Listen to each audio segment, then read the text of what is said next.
Should you buy a Chevy Silverado or GMC Sierra? These trucks have many advantages, but there are some problems you need to be aware of if you currently own one or are in the market for one. Take a look at the most common problems with these half-ton GM trucks over the past 10 years or so. Watch out, because some of these are extremely expensive to fix, so you want to avoid them at all costs. If you enjoy automotive content and find this video helpful, make sure to like the video and subscribe to the channel. The 5.3 and 6.2 liter V8 have what's known as active fuel management or cylinder deactivation. This basically means the engine switches from 8 to 4 cylinders in back in an attempt to save fuel. The problem is that this causes additional stress on the engine and in some cases can lead to catastrophic failure. Some owners turn this feature off to prolong the life of the engine and reduce the risk of problems, but there are still faulty components inside the engine. The lifters are the most common failure point. The most frequent results of this problem could be a ticking noise coming from the engine, reduced engine performance, including rough idling, misfires, and a decrease in power, or just a check engine light. Unfortunately, by the time these issues become noticeable, major damage has already occurred. Depending on the truck and its age, GM might warranty the part and replace it free of charge, but this doesn't mean the engine will be problem-free.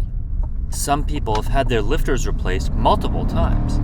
GM has had this lifter issue for many years in both the 5.3 and 6.2, so it doesn't make any sense why they haven't addressed the problem and fixed it once and for all. The Chevy Silverado and GMC Sierra have been noted for several transmission issues, especially with the 8-speed automatic. Drivers have reported problems such as hard shifting, delayed engagement, and abrupt jerking during gear changes.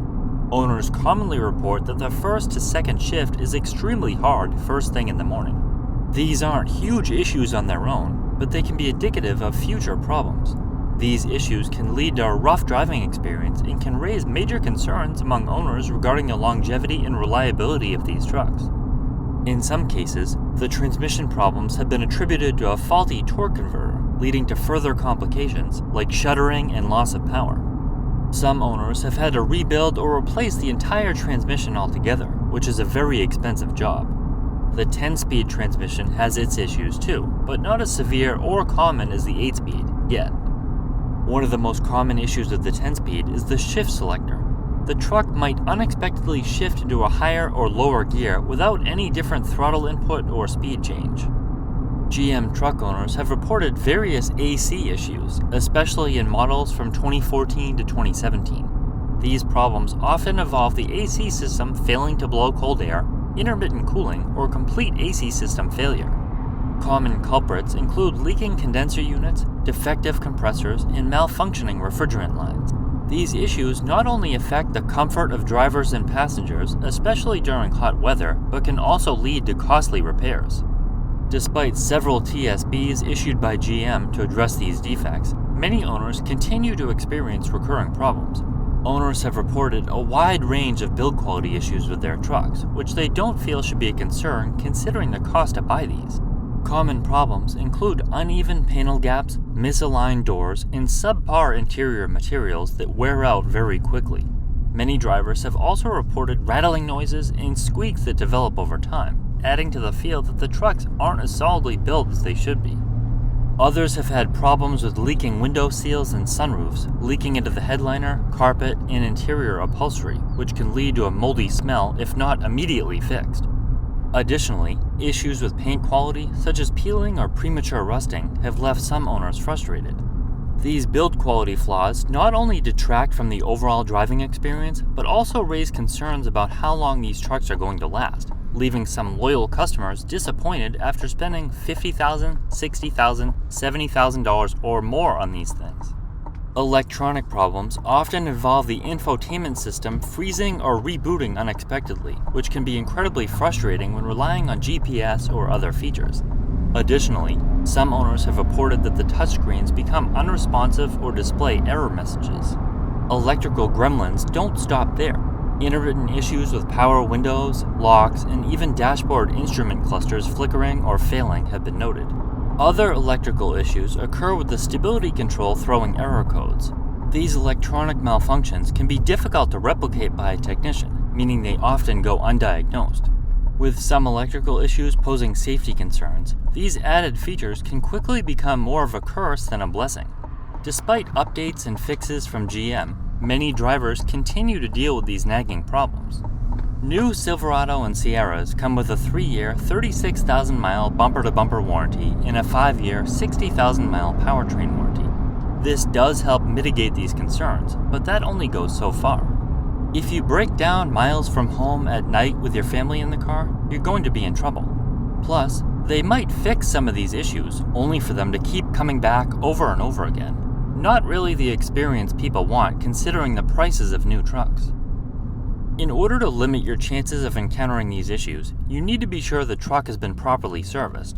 First, you want to be sure the oil changes have been completed frequently, not the intervals suggested by GM, as they're incentivized to reduce so-called maintenance costs by calling for fewer services. You should cut those intervals in half to be on the safe side. Also be sure high-quality oil is used, not the inexpensive stuff that doesn't lubricate as well and breaks down much quicker. This will limit the chances of experiencing lifter issues. Next, be sure the transmission fluid has been changed regularly. Even though it's sometimes referred to as lifetime transmission fluid, people joke that the lifetime is referring to the warranty period. The transmission should be serviced in order to maximize its lifespan and reduce the risk of problems. Just like the engine oil, the transmission fluid gets dirty, burnt, and worn out over time and no longer does its job effectively, so replacing it is essential. All fluids should be changed regularly, but the engine and transmission are the most important. Consumer Reports rates the reliability of the Silverado as worse than average for most years, mainly because of the engine lifter issues and transmission problems. Issues can vary quite a bit due to year-to-year changes, so it's important to look into the specific model year you're interested in to know what problems specifically to look out for. Even with these reliability problems, Silverado owners are generally pretty happy with their trucks. They love the way it drives, its comfort, and its stylish looks, which makes sense since these are all things GM does very well. The truck offers a smooth ride with great performance, a spacious and comfy interior, and tough yet modern design, not to mention V8 engine choices, which are becoming increasingly rare. About 6 out of 10 owners say that they would definitely buy the Silverado again. This shows that despite the reliability issues, many people still find the overall experience, comfort, and design of the Silverado to be worth it. The Silverado and Sierra combined are the best-selling vehicles in the United States. With so many units sold, it's not surprising that there are owners having issues. These trucks are extremely comfortable and car-like to drive, and their engine options are powerful and sound great. Aside from these problems, they're good trucks. They have multiple engine choices available, and both V8s have plenty of power for people with a heavy foot. Neither are lacking when it comes to low-end torque, even when competing with new turbo engines, which produce a ton of torque really low in the rev range. Even the 5.3 is plenty quick 0 to 60, with more than enough power to keep up with traffic. And all engine choices have plenty of power for towing and hauling. The ride is also very comfortable compared to other trucks out there, provided you skip the 22-inch wheels. They're whisper quiet at highway speeds with minimal road and engine noise, but they sound great when you get on it. They're very easy to drive, with great handling for a full-size truck. GM does a really nice job when it comes to ride comfort and refinement. These are simply the most frequent issues with the Silverado and Sierra 1500, and I'm not suggesting they're either major or minor problems. All trucks have their problems. Ford has had recurring issues with cam phasers and timing chains, as well as similar transmission problems GM has faced. The previous generation Tundra was reliable, but the new ones are having major engine failures. And Ram doesn't exactly have a track record of build quality and reliability either. Just be sure you know what you're getting into, so you can limit potential problems, and so you won't be surprised if these issues happen to your truck.